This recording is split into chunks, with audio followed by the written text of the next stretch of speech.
Welcome to our podcast, When Life Gives You Lemons. I'm Kevin. And I'm Palmy. We consider ourselves disability advocates and intend to highlight some disability issues and things we find interesting that we frequently encounter when we're out and about. Also, some history on disability that we find interesting. This year, we're going to include more of the interviews of the people that the disability affects. We hope you enjoy it. Well, hello, everybody, and welcome back to our podcast, When Life Gives You Lemons. I'm Kevin. And I'm Palmy. And today we'll be talking about something that those of you who've reached a certain age are probably getting familiar with already, arthritis. What's really going on in your joints? Yeah, everybody thinks of arthritis as a old person's disease, but there are, of course, different types of arthritis, which may go along with certain conditions or diseases. So we're not trying to belittle that fact. As a matter of fact, when I was just a young kid, wasn't even referred to as arthritis. It was rheumatism. And that, I think, translated into rheumatoid arthritis. Yep, that's a type. But that's actually an autoimmune disorder. We'll talk about that later. Yeah, like I said, there are different types, and we're not trying to belittle any type. We're just going to explain a little bit about what they are. So when you say arthritis, we usually think of morning stiffness or joint pains. And we all kind of have that when we first get up in the morning, getting out of bed. As we get older, more so. Yeah. Let's do a little more. In our case, I mean. Yeah, in most cases, if you have arthritis. As you get older, inflammation happens in your joints after, using and abusing your joints. They get arthritis, which is just inflammation in those joints and the deterioration of the joints. So that is the definition of arthritis is inflammation or deterioration of the joints. It includes over 100 plus conditions, including core symptoms like with joint pain. Okay, joint pain, stiffness, swelling, and reduced mobility. Yeah, that's common. You even had that before you were disabled. I can tell you, yeah. A lot of that that pertains particular to me is a lot of that comes from military service. You just plain wear out your joints. And injuries, repeated injuries over and over.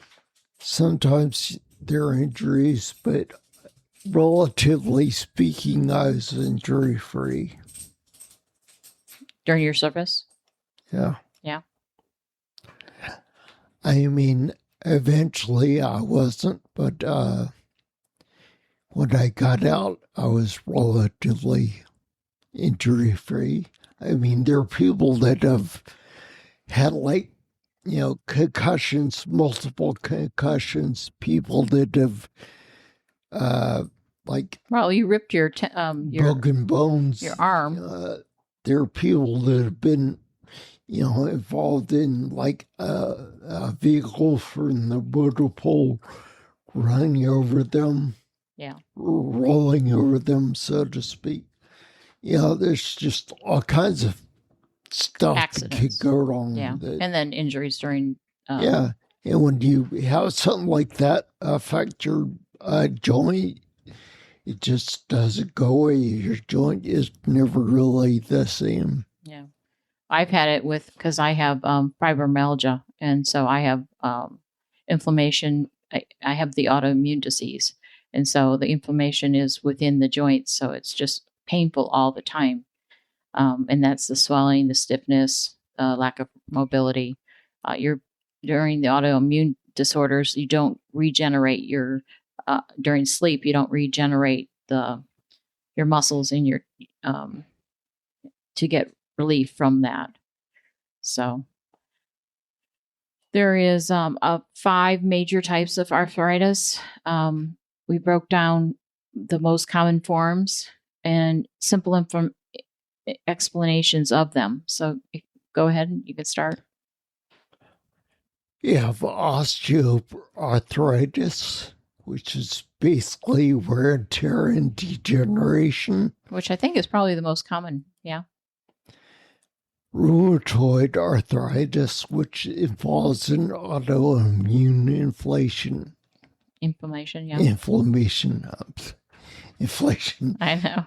Inflammation. This one is going to be a lot of complicated words. Yeah, there's going to be a lot of flubs in this one, folks. Yeah. Buckle up. So my dad had the next one. It was gout, which is uric acid crystal buildups. He had that in his neck. Believe it or not, he had it removed from his neck when he was like very young. He had a big scar. They removed gout from his. You think of they were very dirt poor. Multiple kids. Yeah, usually rich foods. Yeah, I think. Yeah, I'm behind the time because how can you get gout when you're young? I don't know. He was I think he was under 20 when he had it removed. He had a huge scar where they removed, I guess, gout from something. But he always told us he had gout. And I mean, like I said, you usually get it from rich foods like liver and you always think of what's the goat or the goose pate and all that stuff. Kings used to get it a lot. In medieval times, Yeah. only royalty got it, right. well-to-do people had access. Mostly in their feet and stuff, I think, right? So One of the kings had it in their feet, and Yeah. they had to remove his toes and stuff like that. I remember that story. But Well, I mean, that is basically the way I learned about gout was yeah. by reading history. yeah, That was when, poor people didn't get no, because they gout. couldn't eat that good. Yeah. And my dad had so many kids in their family, I can't imagine he was eating that great. But yeah, he had gout when he was young. Maybe he had a secret pate habit you I didn't don't know about. know. Okay, now we're up to psoriatic arthritis. And I think that's the one you mostly see a lot advertised on TV because it goes along with psoriasis. Yeah, Which psoriatic is a skin condition. Yeah, and I think that's genetic too. It might have a genetic connection too. Hey, for all I know, they all have some sort of genetic. As a matter of fact, I think a lot of them do because, my mom had very severe arthritis in her hands. Uh-huh. And my hands really hurt when I go out. And do you recall when I used to do inventories of Pizza Hut? Yeah. Okay, if I had to count stuff in the freezer or in the refrigerator, I had to wear gloves or my hands would just Tingle. be in agony. Yeah. Now, I paid Kevin to say this next one, so say the next one. Buckle up again. Maybe wrong. Ankylosing spondylitis. It was worth the money I paid him. Which is spine-focused inflammation, which I have no idea what that is. I think basically in your back, right? I think it may cause a lot of back it's issues. similar to what I'm dealing with in my neck. Oh, really? Okay. No, you have bone as far spurs. as I know, I can be totally wrong on that, and feel free to blame me. I am not a doctor, but I believe ligaments are involved, the calcification of ligaments. Yeah, but you have bone spurs. That's what's causing your pain of your T3 right, and but I T4. also have calcification of ligaments. Oh, okay. And that is what we all generally get the older we get. Okay. Okay, so next we're going to compare osteoarthritis and rheumatoid arthritis, and why arthritis happens is we said wear and tear, the autoimmune dysfunction, crystal buildup. Here's where we talk genetics, age, and lifestyle factors. And the more you, like, if you have a job that requires you, like I baked most of my life, and standing up on hard cement floors, my ankles are awful, just terrible. I mean, they're not steady. Well, I don't think I had good ankles to begin with, but they've not gotten any better as I've gotten older, along with my hands too. A lot of decorating cakes and stuff like that. I had what was that surgery I had on my wrist? For carpal tunnel, yeah. And he had to clean up my the arthritis in my wrist before he did that, because I had so much buildup in there. And same with my knees. When I had my knees checked to see, they said I need to have my knees replaced, and they said they did it from 1 to 4, and I'm at a 3. So they said you have to wait until you're almost like a 4 for the cartilage wear down. And they said that there had a lot of arthritic damage in there. How long ago was it they said that? Less than 2 months ago. I know that hasn't Darren had both his knees replaced? Hips. That would be Palmy's brother. Yeah. That's Darren. Hi, Darren. Yeah. Anyway. And also, in addition to the reason that arthritis happens is injuries and infections. And in Darren's case, that was infection. He fell on a rake. That was his knee, though. He did have I don't think he's had his knee replaced. Maybe it was knee. I thought it was his hips. But he fell on a rake when he was really little, like 5 or 6. He had gangrene in his knee. So that was definitely infection. Okay. The next section we're doing is why behind the symptoms. How doctors diagnose it. Do you want to read off the different ways? Yeah. So physical exam, which is pretty common. Imaging, which is the x-rays, the MRIs, the ultrasounds.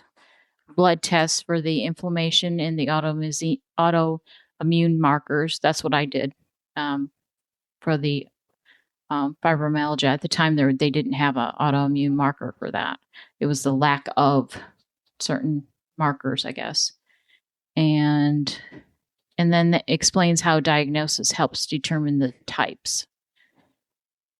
And then next section would be treatment, the treatment options that actually help, that are cover the major categories. I like the way they worded that. Treatment options that actually help. Yeah. I don't know if they help that very much. I'm working with a shoulder issue right now. I had my shoulder redone and it didn't work, didn't do it. I had a torn rotator cuff, and it's arthritis. I know it's the pain. And I use that topical stuff, Buntorin or whatever it is. And I don't know that it kind of takes a little bit of the pain away, but not all of it. And it's supposed to be designated for arthritis pain. Well, I would assume the reason for that is it does alleviate pain, but it can only alleviate so much pain on the outside. From the outside, right? Yeah. I take Tylenol 2 times a day, but I'm trying to limit it just to 2 times a day. Yeah, I don't think they recommend nowadays taking, unless you're under doctor's advice, to take anything regularly, like acetaminophen or ibuprofen. For arthritis? No, Yeah. it says here they do recommend that. In general, Yeah. you Well, they said let's say you had NSAIDs, chronic headaches. They said NSAIDs and Tylenol are the two top recommendations for treatment. And then the cortisone injections. And then DMARDs, which I don't know what that is, for the autoimmune types. I think that's the one where they draw your blood and do the analysis for what type you have. Yeah, but this is the treatment. So it's got to be something to do with treatment. Well, I know we kind of glossed over this about how doctors diagnose arthritis. Mm-hmm. I think they don't really draw blood for arthritis in the U.S. It says they do. Or autoimmune markers. They've never drawn my blood and I have arthritis. Physical therapy, of course. I think that's what you've done a lot of, physical therapy. Weight management and low impact exercise. And they don't place it, they don't have it on here, but I get a lot of relief from that, that little shocky thing, whatever that's called, where they has little shocks that they sense throughout your body. Can't remember what it's called now, but I get a lot of relief from that. You said weight management. STEM therapy, yeah. And when surgery becomes an option, then they do surgery, I guess. Focus on realistic expectations. Management's not cures. And practical tips for daily life. Heat versus cold. Like, I like heat, but you prefer the cold. Or you don't like either, do you? No, not really. Yeah. You're sensitive to both, I guess. And I like gentle stretching. And I like massage, and you don't like either of those. That's correct. Joint-friendly activities like walking, swimming, and cycling. I get a lot of relief from my fibromyalgia from aquatherapy when I get into the pool or hot tubs. I get a lot of relief from my fibromyalgia from that. I do not take medicine for my fibromyalgia. I just treat it with massage and aquatherapy. Ergonomic adjustments for home and work. That'd be like your seat for your chair. Yeah, your ball. See, under my trackball. Your trackball. Yeah, you have a wrist. Yeah, the trackball is because otherwise I end up bouncing off stuff. But that's for, a wrist. Help prevent carpal tunnel. On your wrist? Yeah. Yeah. Just the angle where you... Yeah, I think people just are used to having arthritis and they just put up with it. Well, I think a lot of course, there's a lot of personal preference involved in this. It's like choosing what your favorite color is. But I know in the U.S. some of the favorite, like ergonomic things almost are like waves of fashion or popularity in a way. Yeah, like standing desk. Yeah, and stuff like that. And then they have that thing that you can bike underneath a desk. I've seen that become popular for a while. Yeah. Yeah. And for a while it was before it was the desk or the bike thing, it was a certain chair. Oh yeah, ergonomic chair. Yeah, that's kind of like what this chair is. We bought this before. That one is kind of we bought this for you before you were in the wheelchair. Rose and I bought this for you for Father's Day, I thought, one year. And then was called an ergonomic chair, but yes, it is. It's got you can adjust the lumbar support, and you can. that's right. Yeah. You can adjust the height of everything. So Yeah, unlike my wheelchair back. you can't adjust your lumbar support. Yeah, engineers who make these fancy wheelchairs are obviously not the ones that use them. That's all I can say. You said that before. I've got a crew served raise or lower my back. So, yeah, I can't do that myself. Somebody else has to do it. Because I have to sit here and say, yeah, that's about where I want it. So we encourage listeners to track their symptoms and talk to their clinicians and see what kind of help they can get from them, and share with your doctor and see what kind of help they can get. Is there any housekeeping we need to do this week? Just the one that always stands. Please visit our website, www.whenlifegivesyoulemons.net, and you'll totally free to cost you nickel. Send us email with ideas, suggestions, or how a certain episode resonated with you, whether you liked it or didn't, And if you have ideas for what we should be doing instead, by all means, we're always open to new ideas. Yep. And as we always say, when life gives you lemons, make lemonade. Bye now. Oh, one more thing we need to mention is your bakery. When life gives you lemons bakery. Oh, I've changed it. When life gives you sourdough bakery. See, that's why you need to talk about it. Because I didn't know that. But Palmy's been doing a lot of pop-up work with baking. And no, unless you're in the local area, we cannot mail it to you.